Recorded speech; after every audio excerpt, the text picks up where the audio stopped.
ಒಂದು ಕಡೆಯಲ್ಲಿ ಇವತ್ತು ಲೋಕಸಭಾ ಚುನಾವಣೆಗೆ 18ನೇ ಲೋಕಸಭೆಗೆ ಇವತ್ತು ದಿನಾಂಕ ನಿಗದಿಯಾಗುತ್ತೆ, ಅನೌನ್ಸ್ ಆಗುತ್ತೆ, ಡೇಟ್ ಅನೌನ್ಸ್ ಆಗುತ್ತೆ. ಇದರ ನಡುವೆ ಮಾಜಿ ಮುಖ್ಯಮಂತ್ರಿ ಕುಮಾರಸ್ವಾಮಿ ಅವರು ಡೆಲ್ಲಿಗೆ ದೌಡಾಯಿಸ್ತಾ ಇದ್ದಾರೆ. ಅಮಿತ್ ಶಾ ಅವರ ನಿವಾಸದಲ್ಲಿ 5 ಗಂಟೆಗೆ ಮೀಟಿಂಗ್ ಇದೆ.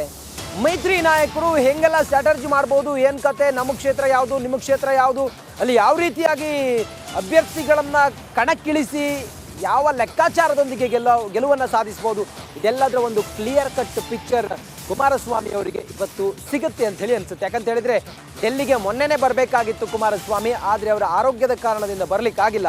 ಈಗ ಕುಮಾರಸ್ವಾಮಿ ಅವರು ಡೆಲ್ಲಿಗೆ ಬರ್ತಾರೆ. ಇವತ್ತು 5 ಗಂಟೆಗೆ ಅಮಿತ್ ಶಾ ಅವರ ಮನೆಯಲ್ಲಿ ಮೀಟಿಂಗ್ ಇದೆ, ಮಹತ್ವದ ಸಭೆ ಇದೆ. ಮೈತ್ರಿ ಸೀಟು ಹಂಚಿಕೆಯೂ ಕೂಡ ಇವತ್ತೇ ಫೈನಲ್ ಆಗುತ್ತೆ. ದೆಹಲಿಗೆ ದೌಡಾಯಿಸಿದ್ದಾರೆ ದಳಪತಿ ಕುಮಾರಸ್ವಾಮಿ.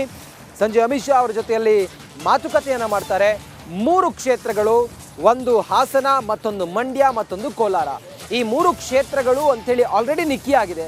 ಅಲ್ಲಿ ಯಾರನ್ನು ಅಭ್ಯರ್ಥಿಯಾಗಿ ಕಣಕ್ಕಿಳಿಸ್ತಾರೆ, BJP ಹೇಗೆಲ್ಲ ಅವರಿಗೆ ಸಹಕಾರವನ್ನು ಕೊಡಬೇಕು, ಇನ್ನುಳಿದಂತಹ 25 ಕ್ಷೇತ್ರಗಳಲ್ಲೂ ಕೂಡ ಈಗ BJP ಅಭ್ಯರ್ಥಿಗಳು ಕಣದಲ್ಲಿದ್ದಾರೆ. 20 ಕ್ಷೇತ್ರಗಳು ಆಲ್ರೆಡಿ ಎಲ್ಲವೂ ಕೂಡ ಅನೌನ್ಸ್ ಆಗಿದೆ. ಇನ್ನು 5 ಕ್ಷೇತ್ರಗಳು BJPಯಿಂದ 2ನೇ ಹಂತದಲ್ಲಿ ರಿಲೀಸ್ ಆಗುವಂಥ ಸಾಧ್ಯತೆಗಳಿದ್ದಾವೆ. ಅಲ್ಲಿ JDS ಹೇಗೆ BJP ಜೊತೆಯಲ್ಲಿ ಹೊಂದಾಣಿಕೆಯನ್ನು ಮಾಡ್ಕೊಳ್ಬೇಕು ಅನ್ನೋದು, ಕಾರ್ಯಕರ್ತರು ಹೇಗೆ ಹೊಂದಾಣಿಕೆಯನ್ನು ಮಾಡ್ಕೊಳ್ಬೇಕು ಅನ್ನೋದು ಒಂದು ಮ್ಯೂಚುವಲ್ ಅಂಡರ್ಸ್ಟ್ಯಾಂಡಿಂಗಿಂದ ಅಲ್ಲಿ BJP ಅಭ್ಯರ್ಥಿಗಳನ್ನು ಗೆಲ್ಲಿಸುವಂಥ ಒಂದು ಜವಾಬ್ದಾರಿ ಕುಮಾರಸ್ವಾಮಿ ಅವರ ಮೇಲಿದೆ. ಇತ್ತ JDS ಸ್ಪರ್ಧಿಸುವಂಥ 3 ಕ್ಷೇತ್ರಗಳಲ್ಲೂ ಕೂಡ BJP ಆ 3 ಕ್ಷೇತ್ರದಲ್ಲಿ JDS ಅನ್ನು ಅಂದರೆ ಮೈತ್ರಿ ಅಭ್ಯರ್ಥಿಯನ್ನು ಗೆಲ್ಲಿಸುವಂಥ ಹೊಣೆಗಾರಿಕೆ ಇದೆ.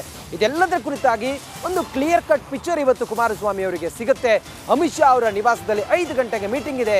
ಈ ಮೀಟಿಂಗ್ ಆದ ನಂತರ ಮೈತ್ರಿ ನಾಯಕರಿಗೆ ಒಂದು ಕ್ಲಾರಿಟಿ ಸಿಗುವಂಥ ಸಾಧ್ಯತೆ ಕಂಡು ಬರ್ತಾ ಇದೆ. ಈ ಮೀಟಿಂಗ್ ಮಹತ್ವದ್ದಾಗಿದೆ. ಈ ಮಹತ್ವದ ಮೀಟಿಂಗ್ನಲ್ಲಿ ಕುಮಾರಸ್ವಾಮಿ ಅವರು ಅಮಿತ್ ಶಾ ಅವ್ರ ಜೊತೆಯಲ್ಲಿ ಚರ್ಚೆಯನ್ನು ಮಾಡ್ತಾರೆ. ಸದ್ಯಕ್ಕಂತೂ ಈ ಮೀಟಿಂಗ್ ಭಾರಿ ಕುತೂಹಲವನ್ನು ಕೆರಳಿಸ್ತಾ ಇದೆ.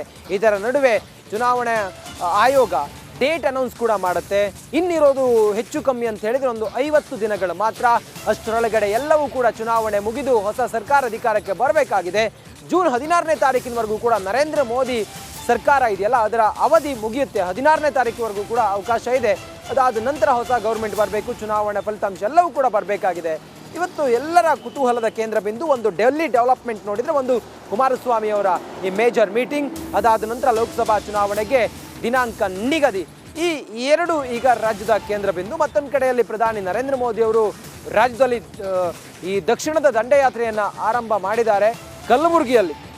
ಕಲಬುರಗಿಯಲ್ಲಿ ದಕ್ಷಿಣದ ದಂಡಯಾತ್ರೆ. ಇದೆಲ್ಲವೂ ಕೂಡ ಇವತ್ತಿನ ಮೇಜರ್ ಚುನಾವಣಾ ದೃಷ್ಟಿಯಿಂದ ಒಂದೊಂದು ಸ್ಟ್ರಾಟರ್ಜಿಯನ್ನು ಇವತ್ತು ಡೆಲ್ಲಿಯಲ್ಲಿ ಮೈತ್ರಿ ನಾಯಕರು ಕುಮಾರಸ್ವಾಮಿ ಅವರು ಹೆಣಿತಾರೆ. ಆ ಮೂಲಕ ಯಾವ ಕ್ಷೇತ್ರದಲ್ಲಿ, ಮಂಡ್ಯದಲ್ಲಿ ನಾವು ನೋಡ್ದಂಗೆ ಕುಮಾರಸ್ವಾಮಿ ಅವರೇ ಸ್ಪರ್ಧೆ ಮಾಡಬೇಕು, ನಿಖಿಲ್ ಕುಮಾರಸ್ವಾಮಿ ಅವರೇ ಸ್ಪರ್ಧೆ ಮಾಡಬೇಕು ಅನ್ನೋದು ಕಾರ್ಯಕರ್ತರ ಒತ್ತಾಯ ಆಗಿದೆ. CS ಪುಟ್ಟರಾಜು ಅವ್ರನ್ನ ಕಣಕ್ಕಿಳಿಸಬೇಕು ಅಂತೇಳಿ ಇವರು ಲೆಕ್ಕಾಚಾರ ಮಾಡಿದ್ರು. ಆದರೆ ಕಾರ್ಯಕರ್ತರು ನೀವೇ ಬನ್ನಿ ಅಂತ ಹೇಳ್ತಾ ಇದ್ದಾರೆ. ಇದೆಲ್ಲದಕ್ಕೂ ಕೂಡ ಇವತ್ತೊಂದು ಕ್ಲಾರಿಟಿ ಸಿಗುತ್ತೆ ಅಮಿತ್ ಶಾ ಅವರ ಸಮ್ಮುಖದಲ್ಲಿ.